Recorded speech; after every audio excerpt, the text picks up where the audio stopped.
kita berdoa bersama-sama. Kami datang kepadamu ya Tuhan, dan kami mau sama-sama bersyukur dan berdoa bagi pelayanan teman-teman di PPA Tomohon. Tuhan memberkati mereka selama ini ya Tuhan, dan Tuhan memberikan beban pelayanan. Tuhan sudah memakai mereka. Kami berdoa biarlah apa yang ada di depan, Tuhan terus tuntun mereka. Tuhan berkati dan lindungi mereka di dalam melayani, dan biarlah pelayanan mereka berbuah bagi kemuliaan Tuhan. Terima kasih ya Tuhan, kami sebentar mau membaca dan merenungkan sebagian dari firman-Mu. Kami mohon berkat daripadamu. Di dalam nama Tuhan Yesus kami berdoa. Amin. Saudara, mari kita bersama membuka satu bagian firman Tuhan dari Roma pasal ke-8 ayat 16 sampai 25. Surat Roma pasal yang ke-8 ayat 16 sampai 25. Demikian firman Tuhan. Roma pasal 8 mulai ayat 16. Demikian firman Tuhan, saya bacakan bagi kita semua. Roh itu sendiri bersaksi bersama roh kita bahwa kita adalah anak-anak Allah. Jika kita adalah anak, kita juga adalah ahli waris. Maksudnya orang-orang yang berhak menerima janji-janji Allah yang akan menerimanya bersama-sama Kristus. Yaitu jika kita menderita bersama Dia, supaya kita juga dipermuliakan bersama Dia. Sebab aku yakin bahwa penderitaan zaman sekarang ini tidak dapat dibandingkan dengan kemuliaan yang akan dinyatakan kepada kita. Sebab dengan sangat rindu seluruh ciptaan menantikan saat anak-anak Allah akan dinyatakan. Sebab seluruh ciptaan telah ditaklukkan kepada kesia-siaan, bukan oleh kehendaknya sendiri tetapi oleh kehendak Dia yang telah menaklukkannya. Tetapi dalam pengharapan, karena ciptaan itu sendiri juga akan dimerdekakan dari perbudakan kebinasaan dan masuk ke dalam kemerdekaan dan kemuliaan anak-anak Allah. Sebab kita tahu bahwa sampai sekarang segala ciptaan sama-sama mengeluh dan sama-sama merasa sakit bersalin. Bukan hanya mereka saja, tetapi kita yang telah menerima karunia sulung roh, kita juga mengeluh dalam hati kita sambil menantikan pengangkatan sebagai anak, yaitu pembebasan tubuh kita. Sebab kita diselamatkan dalam pengharapan, namun pengharapan yang dilihat bukan pengharapan lagi. Sebab bagaimana orang masih mengharapkan apa yang dilihatnya. Namun jika kita mengharapkan apa yang tidak kita lihat, kita menantikannya dengan tekun. Sampai sekian jauh saudara pembacaan bagian firman Tuhan. Saudara, dalam bagian yang kita pelajari hari ini ayat 16 sampai 25 dari Roma pasal 8 ini, Paulus bicara tentang penderitaan sekarang dan kemuliaan di masa yang akan datang bagi kita sebagai anak-anak Allah. Saudara, Paulus menegaskan, dia mulai dengan menegaskan di ayat 16 bahwa Roh Kudus bersaksi bersama dengan roh kita bahwa kita adalah anak-anak Allah. Nah saudara, mengapa Paulus perlu melakukan ini di awal? Sangat penting dia menegaskan bahwa Roh Kudus bersaksi bersama dengan roh kita bahwa kita adalah anak-anak Allah. Saudara, saya yakin banyak orang Kristen pernah mengalami keraguan tentang imannya. Mungkin saudara kita juga pernah mengalaminya. Kita tahu Yesus mati menghapus hutang dosa kita. Kita tahu kita yang percaya adalah anak-anak Allah. Tetapi saudara, ada kalanya di dalam hidup, khususnya di tengah-tengah penderitaan, kita bertanya-tanya, apakah kita sudah menerima keselamatan? Apakah kita ini betul-betul anak-anak Allah? Saudara, maka penting sekali Paulus mulai dengan menegaskan bahwa kita yang percaya sungguh-sungguh adalah anak-anak Allah. Nah saudara, kalau kita membaca ayat 1 sampai 15, di sana Paulus sudah menjelaskan bahwa Yesus telah memerdekakan kita dari dosa dan maut. Saudara, Paulus bahkan berseru begini, tidak ada penghukuman bagi mereka yang ada dalam Kristus Yesus. Karena ketika kita percaya kepada Kristus, hukuman dosa kita sudah ditanggung oleh Kristus. Itu sebabnya saudara, sekalipun kita masih jatuh bangun di dalam dosa, dengan yakin kita bisa berseru kepada Allah, ya Aba, ya Bapa. Saudara, Aba adalah seruan yang sangat intim seperti memanggil Dedi kepada Allah. Dan saudara, kita berani melakukan itu sekalipun kita masih jatuh bangun. Karena apapun yang terjadi kita tetap adalah anak-anak Allah. Saudara, itu yang Paulus tegaskan, jelaskan di dalam ayat 1 sampai 15. Dan di dalam ayat 16 ini saudara, Paulus menambahkan bahwa Allah juga memberikan keyakinan bahwa kita adalah anak-anak Allah melalui kesaksian Roh Kudus di dalam kita. Saudara, mungkin ada momen di dalam hidup kita ketika kita mengalami kehadiran Tuhan begitu kuat dan jelas. Atau mungkin ada momen di mana Tuhan menyentuh hati kita secara khusus dan kita menangis. Atau kita merasa ada dorongan yang sangat kuat dari Tuhan untuk kita melakukan sesuatu. Atau hati kita dihangatkan oleh kasih-Nya dan kita kagum kepadanya. Saudara, itu adalah cara-cara Roh Kudus bersaksi bersama dengan roh kita bahwa kita adalah anak-anak Allah. Maka Paulus ingin mengatakan saudara di awal, tidak ada alasan bagi kita orang percaya untuk meragukan bahwa kita adalah anak-anak Allah, apapun yang kita alami di dalam dunia. Nah, setelah dia menegaskan hal ini, barulah dia masuk ke dalam poin yang ingin dia sampaikan. Saudara, di ayat 17, dia berkata begini, jika kita adalah anak, kita juga adalah ahli waris. Maksudnya, orang-orang yang berhak menerima janji-janji Allah, yang akan menerimanya bersama Kristus. Dia menegaskan di awal, kamu adalah anak-anak Allah.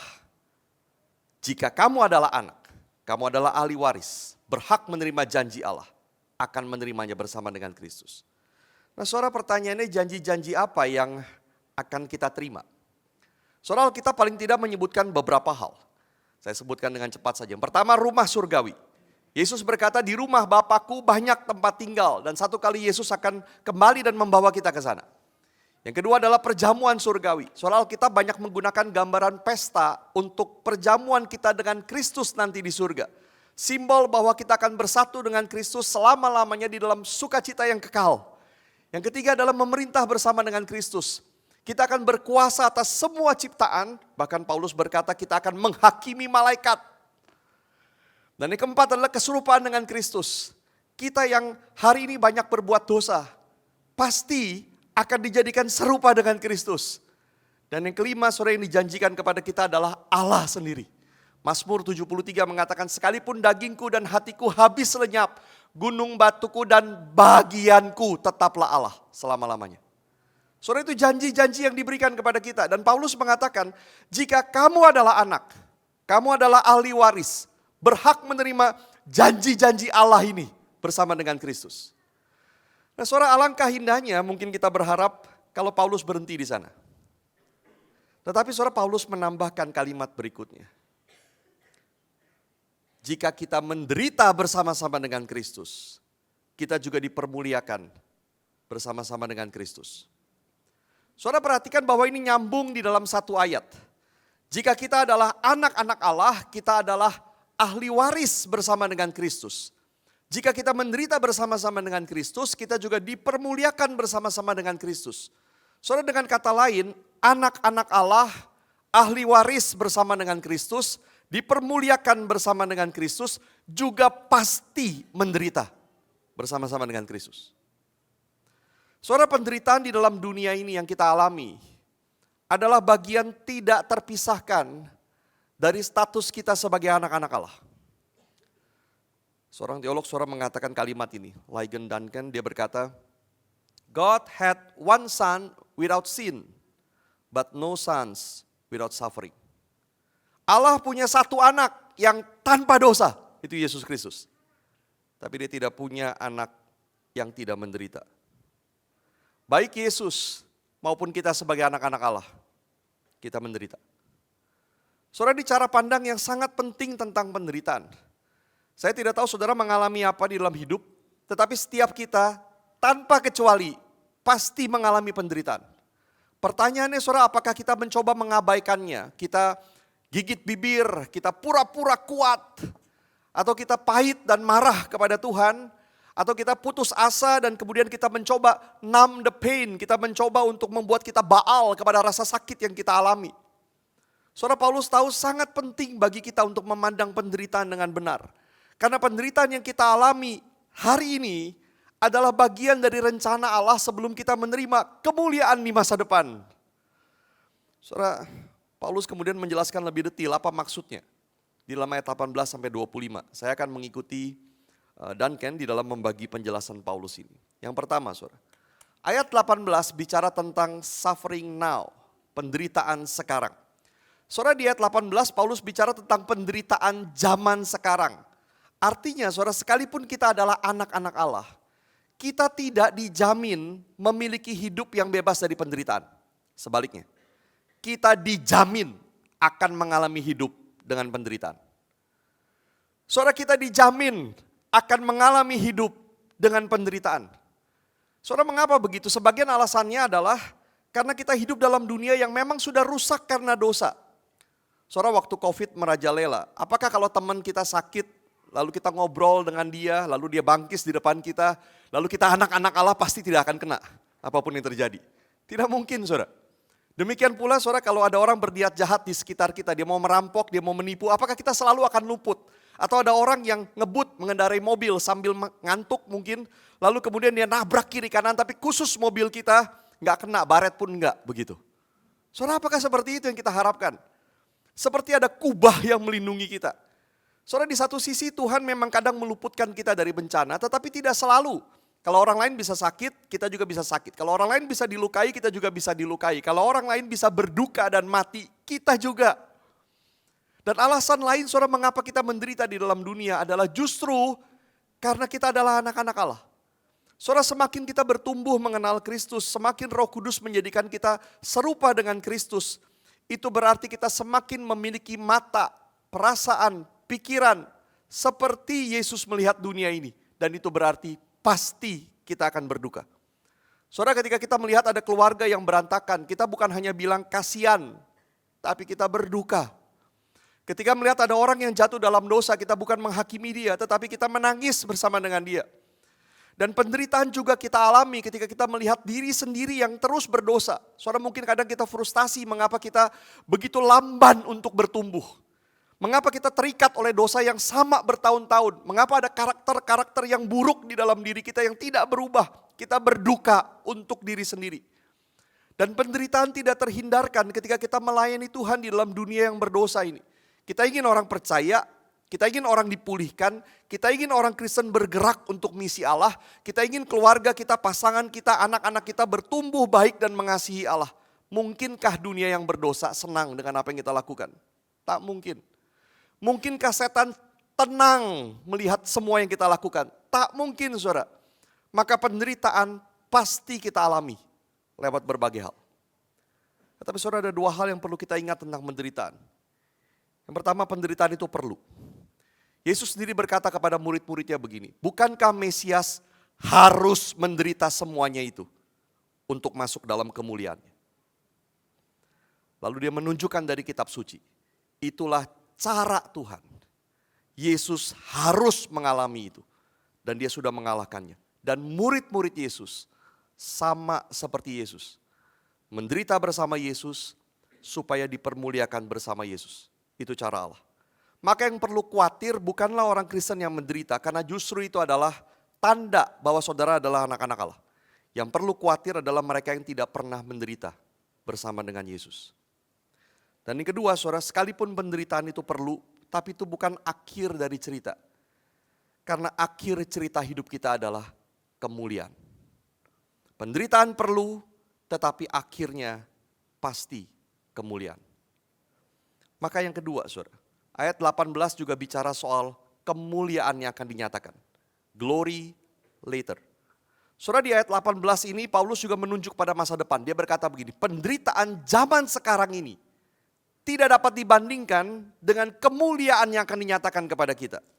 Saudara, waktu Paulus mengatakan penderitaan zaman sekarang ini, dia tahu bahwa penderitaan kita hari ini sangat real dan kadang begitu besar sampai kadang terasa menggulung kita.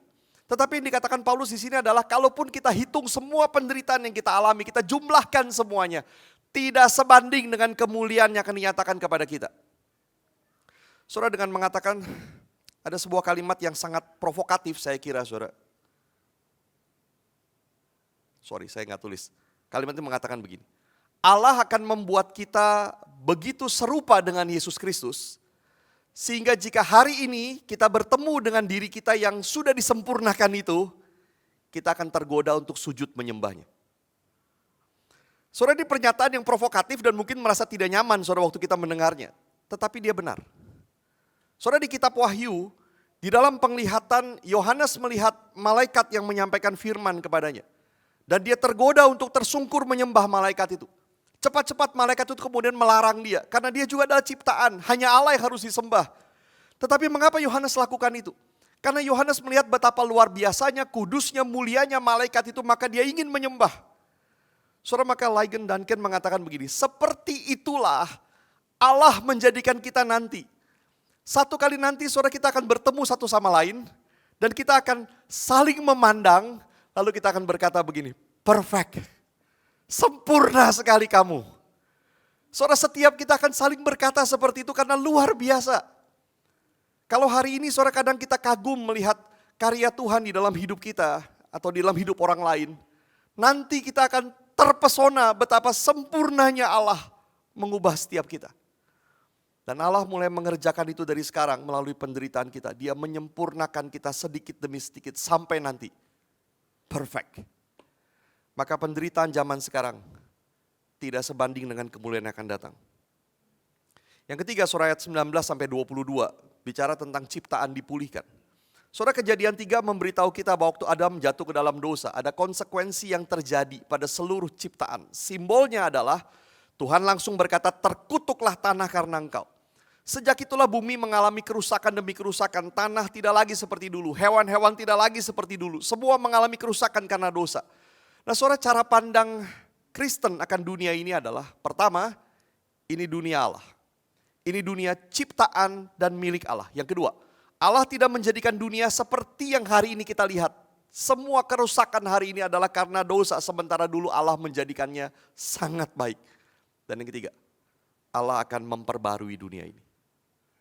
Saudara, maka waktu kita menderita, Paulus mengajak kita melihat bahwa seluruh ciptaan sedang menderita. Kita tidak sendirian menderita dalam dunia ini. Kita bersama-sama dengan seluruh ciptaan lain merindukan saat anak-anak Allah dinyatakan.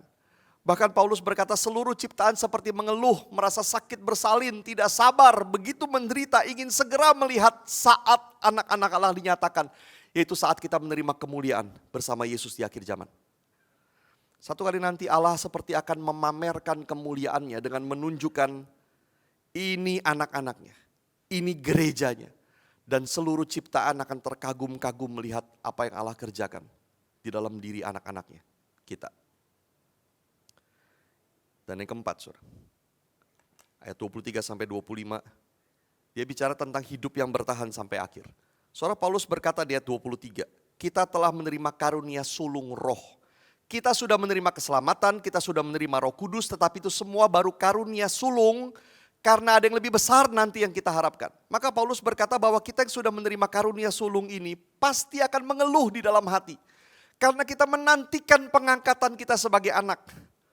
Saudara, kita sudah menjadi anak-anak Allah, tetapi kita menantikan kesempurnaan sebagai anak-anak Allah.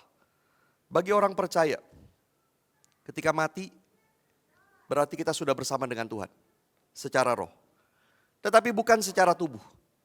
Kita mati, kita bersama dengan Tuhan, itu janji Tuhan, tetapi masih di dalam roh dan bukan tubuh. Tetapi janji Allah adalah satu kali kita akan bersama dengan Allah secara tubuh. 1 Korintus 15, saudara, Paulus panjang lebar menjelaskan bahwa tubuh kita akan dibangkitkan di akhir zaman. Sepenuhnya mulia. Waktu itu terjadi, barulah genap firman Tuhan. Maut telah ditelan di dalam kemenangan. Genaplah kemenangan Tuhan waktu itu.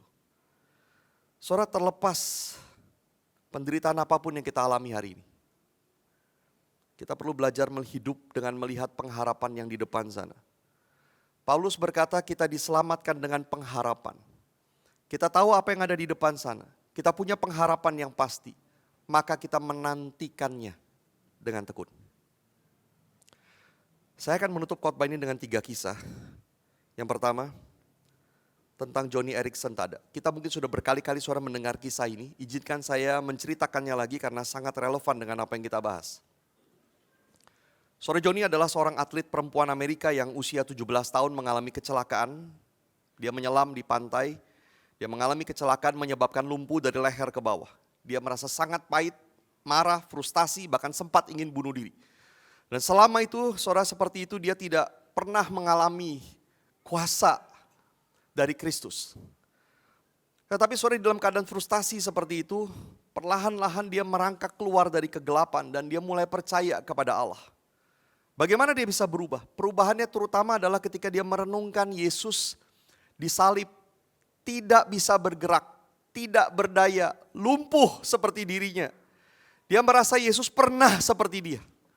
Dan yang paling menguatkan adalah peristiwa kebangkitan Yesus. Yesus bangkit dan berjanji satu kali dia juga akan dibangkitkan dengan tubuh kebangkitkan.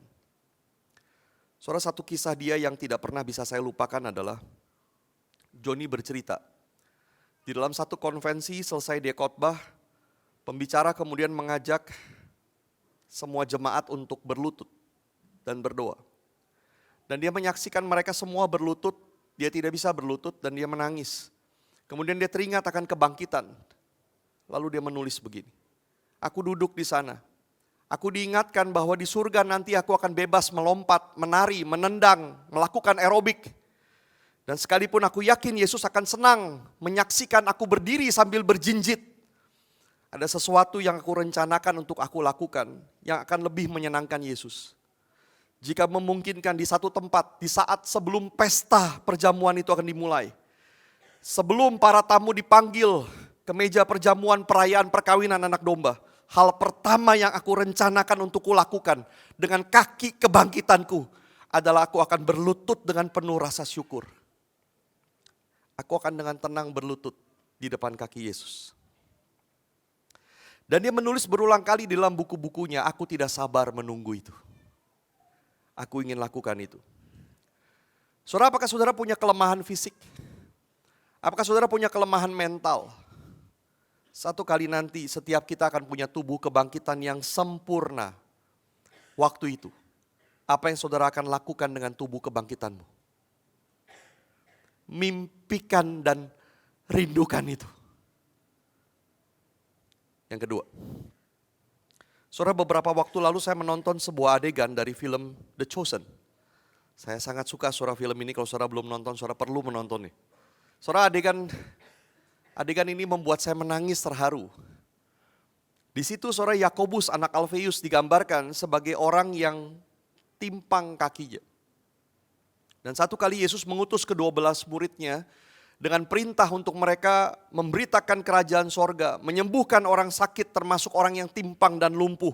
Yesus berjanji memperlengkapi murid-muridnya dengan kuasa untuk boleh melakukan semua itu di dalam nama Yesus. Saudara, bayangkan perasaan Yakobus anak Alfeus yang timpang itu.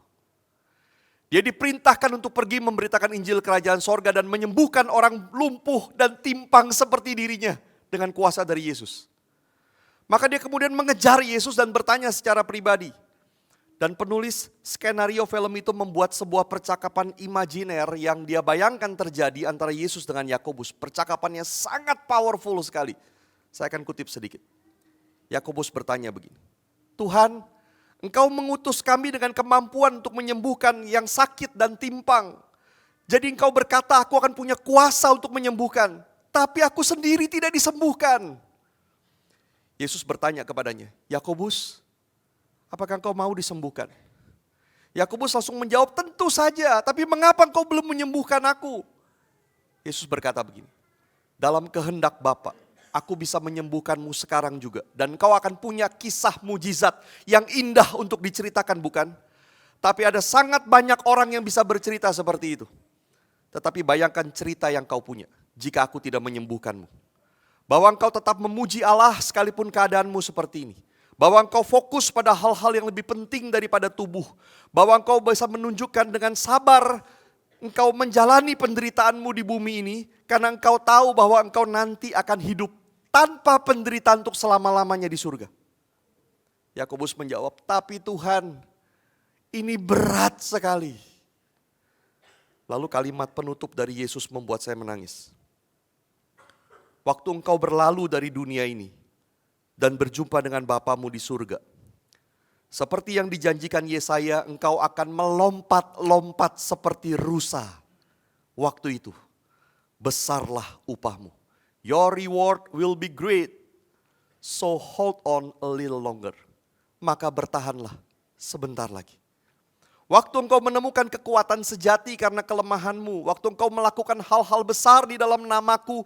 Sekalipun kondisimu begini. Dampaknya akan bertahan dari generasi ke generasi. Engkau pasti akan disembuhkan Yakobus. Hanya masalah waktu. Saudara, ketika saya bergumul sangat berat di dalam masa-masa tertentu hidup saya seringkali mengucapkan kalimat ini kepada diri sendiri. So hold on a little longer. Bertahanlah sebentar lagi.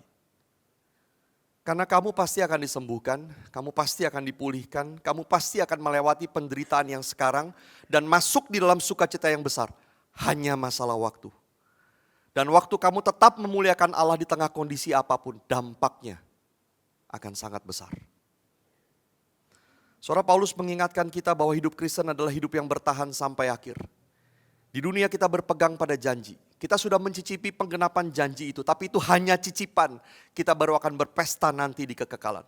Maka kalau kita fokus melihat yang sekarang, kita akan kecewa. Tapi kalau kita fokus memandang yang di depan, berharap pada pengharapan yang pasti, kita akan dimampukan untuk bertahan. And our reward will be great. Dan yang ketiga, saudara ikut seminar Faith and Work 2 minggu lalu, mungkin masih ingat Pak Tadius waktu itu mengutip sebuah cerita. Di dalam buku Every Good Endeavor, Tim Keller saudara mengutip sebuah cerita tentang seorang bernama Nigel. Saudara, Nigel adalah seorang pelukis. Satu kali dalam imajinasinya dia melihat sebuah gambar daun dan kemudian seluruh pohonnya, dan di balik pohon itu ada kota yang besar, ada hutannya, ada gunungnya dan seterusnya. Maka Nigel tidak tertarik menggambar yang lain. Dia mendedikasikan hidupnya untuk melukis gambar yang dia lihat itu. Dan dia mulai dengan melukis daun. Masalahnya adalah Nigel memang sangat perfeksionis. Dia tidak selesai-selesai melukis daun itu. Dan dia juga orang yang sangat baik. Setiap kali tetangganya minta tolong, dia akan tolong. Maka terus-terusan waktunya terpakai, dia tidak bisa melukis. Dan dia tidak pernah selesai lukisannya itu. Akhirnya saudara, ketika dia sudah hampir meninggal, dia frustasi karena dia merasa gagal menyelesaikan karyanya. Dia hanya berhasil melukis 1 daun saja. Belum pohon, apalagi kota di balik pohon itu. Lalu Nigel meninggal. Dia masuk dalam kekekalan. Bayangkan betapa kagetnya dan sukacitanya dia ketika di surga dia melihat sebuah pohon. Pohon yang selama ini dia bayangkan di dalam imajinasinya. Pohon yang selama ini dia coba untuk lukis, sekarang pohon itu ada di depan matanya, sudah selesai, sangat indah, bahkan hidup. Di dunia, karya Nigel tidak selesai, hanya 1 daun dan segera dilupakan orang. Tetapi di surga, apa yang dia usahakan sempurna, disempurnakan oleh Tuhan. Bahkan dia nikmati selama-lamanya. Dan Tim Keller berkata, kisah ini begitu berarti karena kita semua adalah Nigel. Semua orang membayangkan mencapai sesuatu. Semua orang membayangkan menemukan dirinya. Berhasil melakukan sesuatu yang besar. Tetapi ternyata kemudian kita tidak mampu mencapainya. Semua yang kita lakukan terbatas. Dan apapun yang kita capai akhirnya tidak sempurna. Bahkan akan dilupakan orang. Tapi apa yang kita lakukan di dalam dunia ini untuk menjawab panggilan Tuhan. Bagaimanapun hancurnya, bagaimanapun tidak selesainya. Akan disempurnakan oleh Tuhan. Maka saya membayangkan begini, saudara. Pelayanan yang kita lakukan, banyak yang mungkin tidak berjalan sesuai yang kita bayangkan. Tapi Tuhan akan menyempurnakan. Para orang tua mendidik anak mungkin melihat banyak hal tidak sesuai dengan apa yang saudara inginkan. Mungkin saudara merasa gagal melihat karakter anakmu, melihat kehidupan anakmu. Tapi Tuhan akan menyempurnakannya. Demikian pula hidup rohanimu, engkau mungkin rasa berantakan, penuh kegagalan, tapi Tuhan akan menyempurnakannya. Satu kali nanti kita akan saling memandang, melihat diri sendiri, melihat anak-anakmu, melihat pekerjaanmu, melihat keluargamu, melihat pelayananmu. Dan kau akan berkata, perfect. Tuhan sempurnakan. Tom Cannon saudara berkata kalimat ini, endurance trumps zeal every time. Ketahanan selalu menang melampaui semangat. Dan ini mengingatkan setiap kita, kadang kita semangat sangat baik, tapi yang lebih penting dan yang menang adalah mereka yang bertahan sampai akhir. Saudara, maka ingat kalimat ini. So hold on a little longer. Your reward will be great. Bertahanlah sebentar lagi, upahmu akan besar. Mari kita tundukkan kepala. Saudara, sebuah refleksi, saya ajak kita boleh ambil waktu sejenak untuk teduh di hadapan Tuhan dan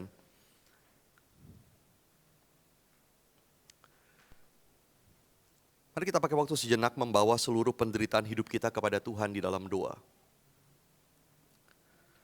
Lalu mohon kekuatan dan pengharapan dari Tuhan memenuhi hati kita.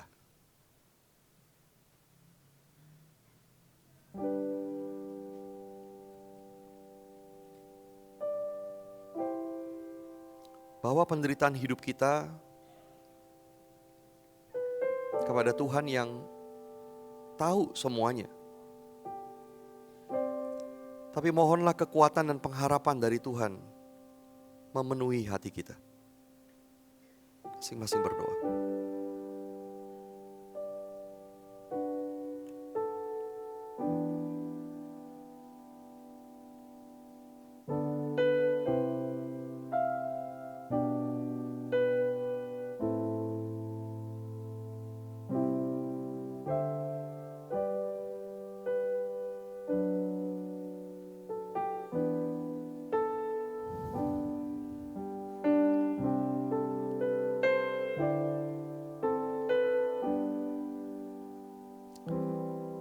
Tuhan, kami bersyukur ya Tuhan, Engkau menyelamatkan kami, bukan hanya untuk hari ini, tapi ada kemuliaan yang akan datang. Di dalam dunia kami menderita, tapi biarlah kami bertahan, bukan dengan kekuatan kami, tapi dengan kekuatan dari-Mu. Roh Kudus-Mu di dalam kami, dan ada pengharapan yang pasti di depan sana bagi kami sebagai anak-anak Allah. Satu kali nanti ya Tuhan, Engkau akan menyempurnakan segala yang kurang. Engkau akan memperbaiki segala yang tidak benar. Engkau akan menjadikan semuanya baru. Dan kami akan bersuka cita bersama-sama dengan-Mu untuk selama-lamanya. Tuhan, kuatkan kami berjalan di tengah-tengah dunia. Tolong kami untuk setia. Topang kami ya Tuhan. Sampai satu kali kami berjumpa dengan-Mu. Terima kasih Tuhan. Di dalam nama Tuhan Yesus kami berdoa.